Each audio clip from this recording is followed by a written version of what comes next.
For 30 years, millions of mementos have been collected here at the Oklahoma City National Memorial and Museum. Some from victims' family members, others from strangers all across the world. KOCO's Elise Jones shows us how these memories are saved and preserved forever. Out of the rubble came heartbreak.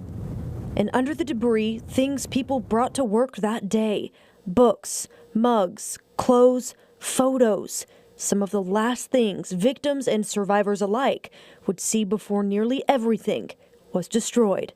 That's the Beirut scene. In the days to come, a fence was set up surrounding the scene, a barrier blocking ground zero. Evidence. They wanted to keep and maintain the evidence that would not be tarnished by people coming into the area. But one first responder saw the fence as an opportunity. A picture was taken of a fireman and his son. He was taking his son and they were placing a teddy bear near the rubble. It was the beginning of what would soon become a way to honor the victims. It was packed. I mean, thousands and thousands of things were left. Some of the same things found in the rubble tied to the fence, and other personal items were left in memory and in honor of the 168 lives lost. Brad Robison spent years volunteering and helping as an assistant archivist, dating and saving millions of memories. While all of the items left are special, Robison says some are engraved in his memory. One day we were removing things from one section of the fence and we discovered a woman putting a wreath.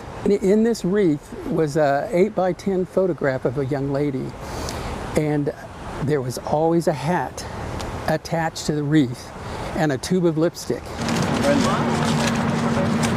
He says the fence was a museum itself, an archive for victims' belongings and a way for families to move forward. She said, well, my daughter was killed in the bombing and I'm going through her room and getting rid of the hats and the lipstick because all her friends knew she wore these fancy hats and bright lipsticks. Those were very heartbreaking stories. That's how she was dealing with her emotion and her missing her daughter. If the fence could talk. Robison says it talks to those who walk by, those who leave pictures and flowers and memories. It talks to the families who never got to say goodbye. Robison now spends his time giving lectures about it through his book, If the Fence Could Talk, a not-for-profit book that's been donated to every Oklahoma public school library to keep the story alive. As Robison walked the fence again 30 years later, he said since 1995, the fence has moved, the rubble's gone, and a beautiful memorial stands. But the message, I'm not sure it's changed. I think people that leave things on the fence have an identity with loss. Remains the same. We all grieve when something happens like that. People were wanting to express themselves.